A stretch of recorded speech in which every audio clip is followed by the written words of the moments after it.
दोस्तों, माना जाता है कि एक नागिन अपने नाक के लिए कुछ भी करने को तैयार रहती है। ऐसे में अगर उसके नाक को कोई व्यक्ति नुकसान पहुंचाता है या फिर उसके नाक को कोई मार दे तो फिर उस नागिन का गुस्सा सातवें आसमान पर होता है। किस्से कहानियों में तो आप लोगों ने अक्सर सुना ही होगा कि नागिन अपने नाक की मृत्यु का बदला 7 जन्म तक लेती है। ऐसी ही एक सच्ची घटना आज हम आपको सुनाने वाले हैं, जो कि बिहार के एक गांव दरभंगा में घटी है। ये गांव जंगल के बिल्कुल करीब बसा हुआ है। इस गांव में एक ऐसा मामला सामने आया है जिसे देखकर हर कोई व्यक्ति हैरान रह गया, क्योंकि यहाँ असल में नागिन का गुस्सा एक युवा लड़के पर फूटा है। नमस्कार दोस्तों, मेरा नाम है मयंक कुमार और आप सभी का एक बार फिर से हम अपने YouTube चैनल में तहे दिल से स्वागत करते हैं। तो दोस्तों, अगर आप सच में भगवान शिव के सच्चे भक्त हैं, तो आप इस वीडियो को एक लाइक कर दीजिए एवं एक बार कमेंट में लिख दीजिए हर हर महादेव। तो चलिए शुरू करते हैं। कहानी कुछ इस प्रकार है। प्राचीन समय में बिहार के इसी गाँव में मोहन और रामू नाम के 2 मित्र रहते थे। उनकी मित्रता काफी गहरी थी और दिन के समय दोनों ही मित्र अपनी बकरियों को चुगाने पास के जंगल में जाया करते थे। और उसी जंगल में एक इच्छाधारी नाग नागिन काफी लंबे समय से रहते थे और दोनों ही अपनी नागमणि की रखवाली करते थे। एक बार मोहन की एक बकरी घने जंगल में अंदर चली गई, तो मोहन ने रामू से कहा कि तुम आज मेरी बाकी बकरियों को अपनी बकरियों के साथ घर ले जाओ।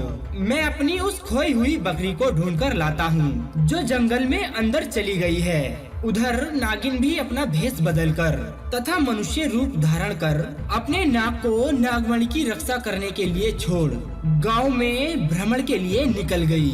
जब मोहन अपनी बकरी को ढूंढते हुए उस जगह पर पहुंचा जहां एक पेड़ के नीचे बने एक बिल से तेज रोशनी प्रकट हो रही थी, मोहन उस प्रकाश को देखकर काफी चौंक गया और आगे जाकर देखा कि वह प्रकाश कहां से आ रहा है। मोहन ने उसी वृक्ष की एक शाखा तोड़कर एक लंबा सा डंडा बनाया और उस डंडे की सहायता से पेड़ के नीचे उस बिल पर जोर जोर से वार करने लगा जहां से वह प्रकाश प्रकट हो रहा था। उस बिल को तोड़ते समय मोहन डंडे से बहुत तेजी के साथ वार कर रहा था, जिसमें से 2 डंडे उस बिल के अंदर मौजूद नाग को भी लग गए और नाग ने उसी समय अपने प्राणों को त्याग दिया।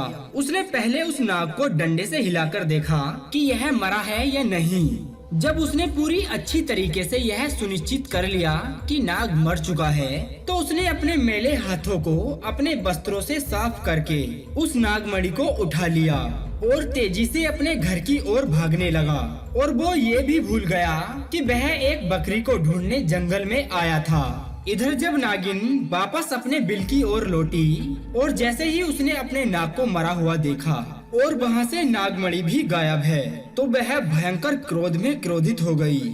उसने अपनी दिव्य शक्तियों से अपने मरे हुए नाग की आंखों में देखा और यह जान लिया कि ये हरकत किसने की है। मोहन ने बहुत बड़ी गलती कर दी थी। बस क्या था, नागिन मोहन को इधर उधर ढूंढने लगी। दूसरी ओर मोहन बहुत खुश था क्योंकि उसे दुनिया की सबसे चमत्कारी चीज जो मिल चुकी थी। मोहन जब अपने घर पहुंचा तो उसने सबसे पहले नागमणि को एक साफ सुथरी अच्छी जगह पर रखा और कुछ दिनों के बाद उसने उस नागमणि की सहायता से अपने घर को ही बदल दिया। मोहन ये सब देखकर बहुत खुश हो गया। अब वह नागिन भयंकर क्रोध में उसे ढूंढ रही थी, परंतु वह नागिन विवश थी क्योंकि मोहन के पास उसके नाग की नागमणि थी और वह तब तक मोहन को कोई नुकसान नहीं पहुंचा सकती थी जब तक उसके पास वो नागमणि हो। एक इच्छाधारी नागिन बिना नागमणि के भी अपना रूप बदल सकती है और अपनी इसी शक्ति का फायदा उठाकर उस नागिन ने एक सुंदर कन्या का रूप धारण किया। और मोहन किसी काम से दूसरे गांव में जा रहा था, परंतु वह नागिन सुंदर कन्या के रूप में रास्ते के किनारे बैठ गई और जोर जोर से रोने लगी। जब मोहन ने देखा कि एक बहुत ही सुंदर और सुशील लड़की रो रही है, तो वह तुरंत अपने वाहन को रोकता है और उस लड़की से पूछता है कि हे सुंदरी, आप रो क्यों रही हो। तो नागिन के भेष में उस सुंदर कन्या ने कहा कि मेरा नाम काजल है और मैं अपने पति के साथ दूसरे गांव में रहती थी, परंतु कल वह किसी दूसरी लड़की के साथ विवाह कर आ गया और मुझे मार मार कर अपने घर से बाहर निकाल दिया है। अब मैं बेसहारा हूँ, लाचार हूँ, मुझे मदद की जरूरत है। मोहन को उस लड़की पर तरस आ गया और उसकी सुंदरता के कारण मोहन उस लड़की की ओर आकर्षित भी होने लगा और उसे अपने साथ अपने गांव में अपने घर ले आया। और धीरे धीरे काफी समय बीत गया और उन दोनों के बीच इतनी गहरी मित्रता हो गई कि मोहन को पता ही नहीं लगा कि वह उससे कब प्यार करने लगा है। एक दिन मोहन और काजल यानी कि वो नागिन दोनों घूमने के लिए गए और एक जगह एकांत पाकर लड़की के रूप में उस नागिन ने मोहन से पूछा कि तुम्हारे गले में ये चमकती चीज क्या है। तो मोहन बोला, कुछ नहीं, यह एक साधारण सा आभूषण है जो मुझे काफी अच्छा लगता है, इसीलिए मैं इसे अपने गले में पहनता हूँ। आपको बता दें कि यह वही आभूषण था जिसे नागमणि के नाम से पुकारा जाता है।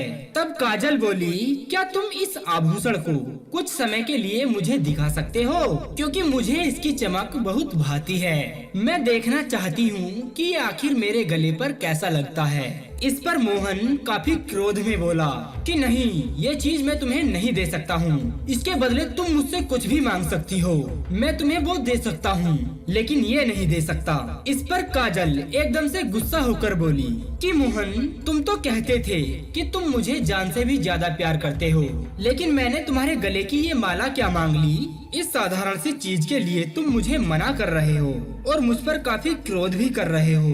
बस रहने दो, मैं जानती हूँ कि मैं तुम्हारे लिए कितना मायने रखती हूँ। परंतु ना चाहते हुए भी मोहन ने अपनी वह माला निकाली और काजल को देते हुए बोला कि ठीक है, कुछ समय के लिए तुम इसे अपने पास रख सकती हो या अपने गले में पहन सकती हो, परंतु ध्यान से। जैसे ही काजल के हाथों में वो नागमणि आई तो पायल का रूप एकदम से बदलने लगा। केवल कुछ ही पलों में पायल एक सुंदर कन्या से एक भयंकर नागिन के रूप में परिवर्तित हो गई और उस नागिन ने कई बार मोहन को डसा। डस कर उस नागिन ने मोहन को जान से मार दिया और उस नागिन का इंतकाम पूरा हो चुका था। उस नागिन ने अपने नाग की मृत्यु का बदला ले लिया था। तो दोस्तों, ऐसे में कभी भी हमें अपने जीवन में यदि कोई नाग नागिन का जोड़ा दिखाई दे जाता है तो हमें उसे नहीं मारना चाहिए, बल्कि उसे अनदेखा करके वहाँ से चला जाना चाहिए। इसी में हमारी भलाई होती है। बस वीडियो के अंत में हम आपसे इतना ही कहना चाहेंगे कि हमें हमेशा परमेश्वर के द्वारा बनाई गई हर चीज व वस्तु की इज्जत करनी चाहिए, व रक्षा करनी चाहिए, क्योंकि एक मनुष्य का यही सच्चा धर्म होता है।